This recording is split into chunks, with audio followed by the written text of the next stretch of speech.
I don't mind saying that I, for one, am glad."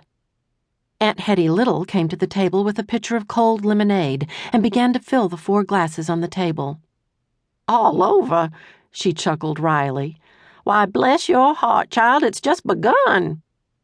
Mildred was nearly 40, but Aunt Hetty was no spring chicken and felt qualified to call everyone child, especially when they were talking about presidential elections. At 80, her memory of presidents went back to Abraham Lincoln, although she had only been able to cast her vote since Mr. Harding, 12 years before. "Can't blame the mess in Washington on us women," she liked to say. "That place was a mess long before we got the vote." "The nominating conventions are just the beginning," Elizabeth Lacy said, agreeing with Aunt Hetty. She put her Dahlias Club notebook on the table and sat down, taking a deep breath. The kitchen door was open, and the sweet scent of honeysuckle filled the room, along with the evening song of a perky Carolina wren perched in the catalpa tree just outside the window. "It's a long time to the elections, although Mr. Mosley says he's pretty sure that—" "We all know what Mr. Mosley says, Liz," Verna Tidwell put in dryly. She took a chair on the opposite side of the table.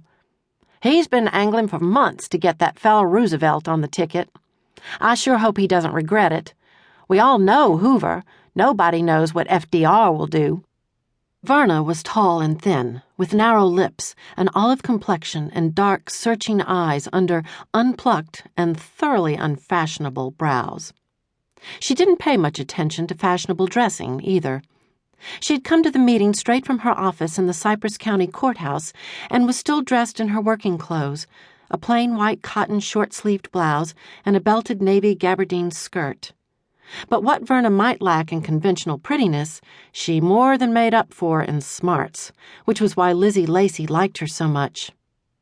Lizzie reached for one of the pecan jumbles, an old-fashioned cookie that Aunt Hetty had brought. The previous week, the Democrats had nominated Franklin D. Roosevelt, the governor of New York, on the 4th ballot after a floor fight that just about wore all the delegates out. At least, that was according to the story in the Darling Dispatch. What Lizzie herself knew about politics wouldn't fill a peanut shell, but for over a year, Mr. Mosley, her boss, and the most prominent lawyer in Darling, had been working like a stubborn mule for Roosevelt, and she tried to keep up with what he was doing. She and Verna and several of their friends had got together in the diner after closing on Saturday night to listen to Mr. Roosevelt's acceptance speech on the radio. The governor had actually chartered an airplane and flown all the way from Albany to Chicago to speak to the convention delegates. An airplane. That was a first for any presidential candidate. Lizzie wasn't sure how she felt about Governor Roosevelt. He had talked about the federal government's responsibility to help people who needed to find work, but he'd been pretty vague about what he intended to do, except for promising a New Deal, whatever that was. Some people thought they could guess, based on his plans for an old-age pension and unemployment insurance, which he had tried to push through the New York State Legislature, but nobody knew for sure. Lizzie was the kind of person who always liked to know as much as she could about what was going on, so she had asked Mr. Mosley for an explanation. But even he didn't know what a New Deal was, at least not specifically.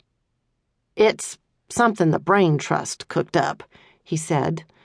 When she asked what a brain trust was, he just laughed. "You might call it a kitchen cabinet," he replied, which left her even more mystified, until he had handed her the 3rd volume of James Parton's Life of Andrew Jackson. A scrap of paper marked page 338, where she read about the men who were supposed to have most of the president's ear and confidence. The kitchen cabinet, she imagined, got together over cigars and coffee, or something stronger, to cook up policy. Aunt Hetty finished filling the lemonade glasses. "Mr. Mosley is doing more than just angling," she observed wryly. "I read in the Dispatch that he's organizing a group called Darling for FDR. Roger is getting some supporters together to campaign for President Hoover."